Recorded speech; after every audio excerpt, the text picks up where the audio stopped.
I'm going to ask you to participate in an experiment, which is that when you leave this room, when you go out into the world, today, tomorrow, whenever you feel like it, I'd like you to ask and answer one question of someone who's a stranger. You might meet them on the bus, you might meet them walking down the street, and I'm going to show you the question that I'm going to ask you to ask and answer.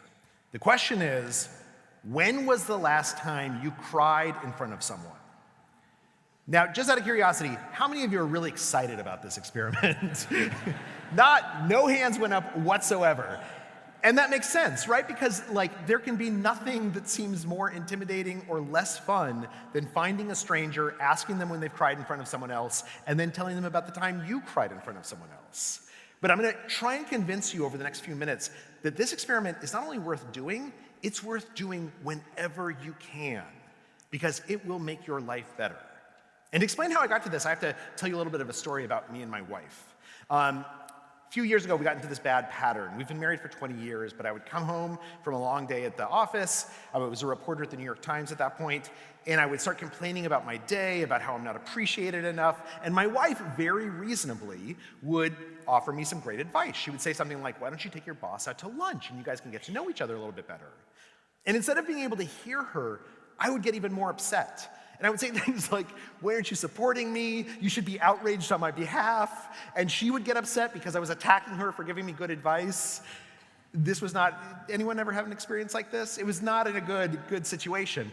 And so I went and I started talking to researchers who were studying communication. I asked them, why am I getting into this pattern?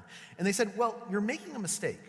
We're living through this golden age of understanding communication, really for the first time, because of advances in neural imaging and data collection.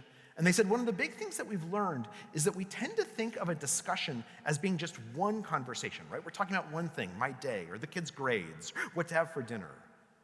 But what they said is that actually each discussion contains many different conversations.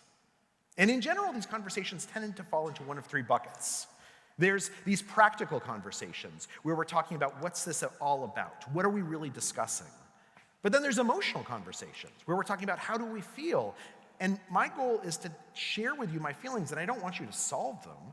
I want you to empathize.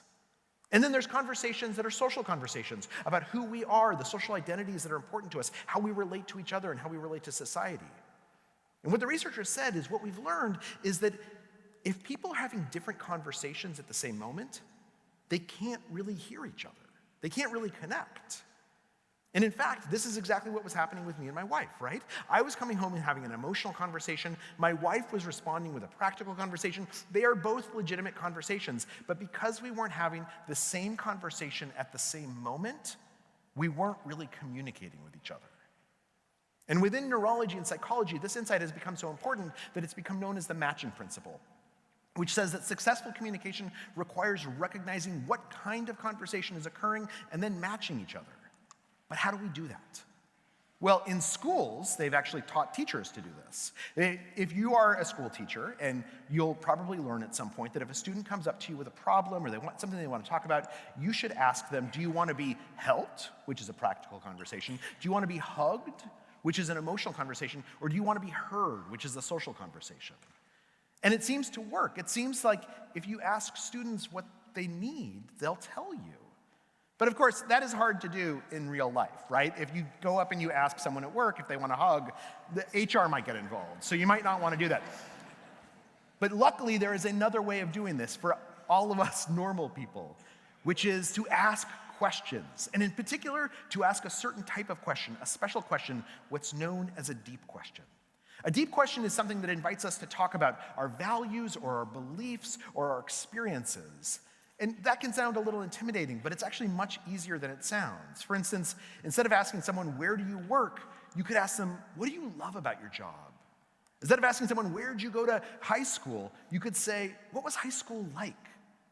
Wait, what did you learn there? What changed you there? Put differently, instead of asking about the facts of someone's life, we should ask them how they feel about their life. Because when we do, they tend to reveal to us who they really are. They tend to tell us what they want not only out of this conversation, but how they hope that we'll see them and how they want to see us, what matters to them most. In fact, what studies show us is that this is so powerful because these kinds of questions allow us to be vulnerable. And vulnerability and reciprocal vulnerability, when we hear vulnerability and we become vulnerable in return, is the key to allowing us to connect with other people. And to explain how this works, I want to tell you a story about this guy, Dr. Bafar Adai. Dr. Adai is a cancer surgeon in New York City. He specializes in prostate cancer, removing cancer tumors from prostates. And he has this kind of interesting job because every single day a patient will come into his office asking, he thinks, for medical advice. And what he will tell them is, you should not get surgery. The prostate is located so close to the nerves that control urination and sexual function that it's a relatively risky surgery. And what's more, most prostate tumors, they grow very, very slowly. It's actually one of the slowest growing forms of cancer in existence. There's a saying among doctors that if you have an old patient with prostate cancer, he's gonna die of old age before the cancer kills him. And so Dr. Adai would have these patients come in and he would tell them, look, I don't think you should do anything. In fact, I think you should do this thing called active surveillance. What we're gonna do is we're gonna take a blood sample every 6 months. We're gonna do a biopsy every 2 years. And if the tumor seems to change, we'll do an MRI. And if we have to, we can do the surgery. But otherwise, no radiation, no surgery. It's gonna be okay. And these patients would listen to him, and then they would go home, and they would discuss it with their spouse. And then they would walk in the next day and they would insist on having the surgery. They would say, I absolutely want you to cut me open, take the tumor out as fast as possible. And for Dr. Adai, this was bewildering, right? He thought these would be the easiest conversations of his life. He's telling people that they don't have to have surgery, and he's a surgeon. He told me that when this happens again and again and again, you start to realize this isn't a problem with my patients. This is a problem with me. I'm doing something wrong. And so he goes to these folks, these professors at the Harvard Business School, and he asks them for advice on what to do differently. And they said, well, look, the biggest mistake that you're making is you are starting this conversation all wrong. You are starting by assuming that the patient walks into your room, into your exam room, looking for advice and looking for medical solutions. But you don't know if that's true. You're not asking them any questions. What you need to do is you need to start asking deep questions. So 2 weeks later, after having this conversation, a 62-year-old man comes into Dr. Adai's office for the first time. He had just gotten his diagnosis of having prostate cancer.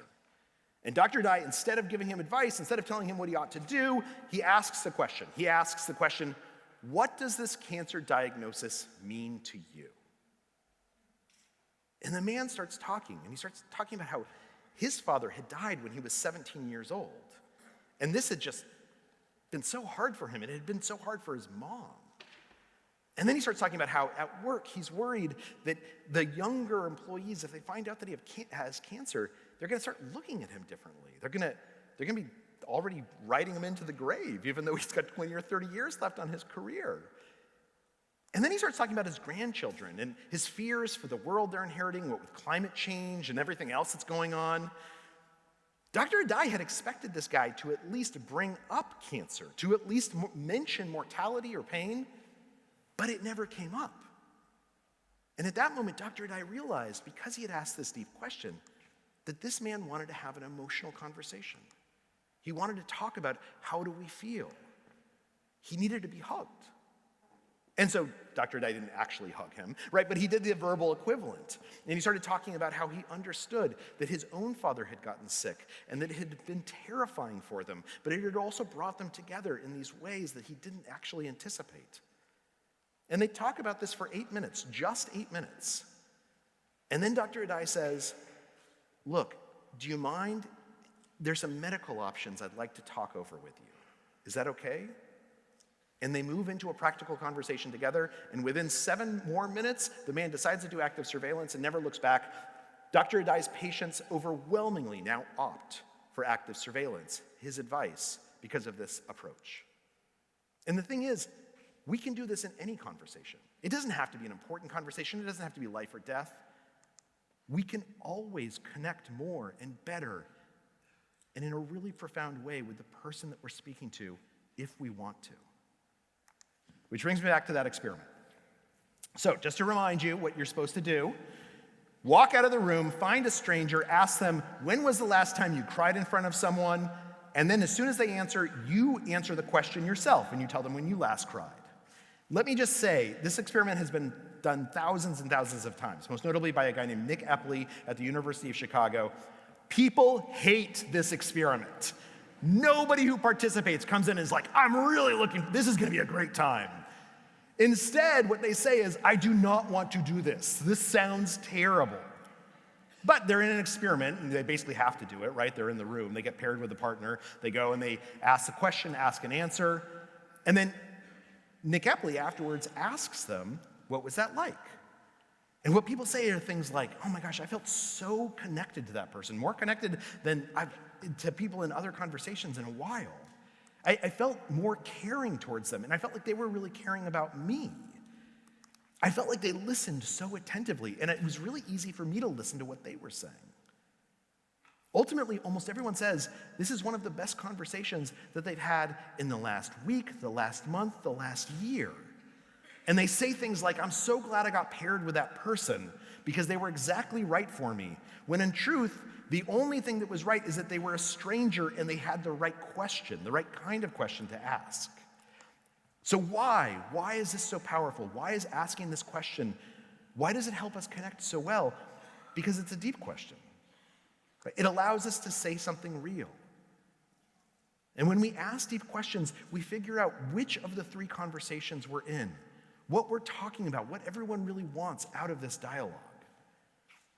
And that is how we connect with each other. We are living through a time of polarization and division. We have forgotten how to have conversations. But there's a science to it. There are these folks who are known as super communicators, who they are not special, they're not more charismatic, or they're not more outgoing than anyone else. They've just learned skills that allow us to connect with others. And they're skills that all of us can learn. And that feeling you get after a wonderful conversation, that glow that you experience, our brains have evolved to give us that, to crave connection. So I hope you go out, I hope you find a stranger, and I hope you tell them all about the last time you cried in front of another person. And then tell me how it went. Thanks. Oh, I said stay here? Okay.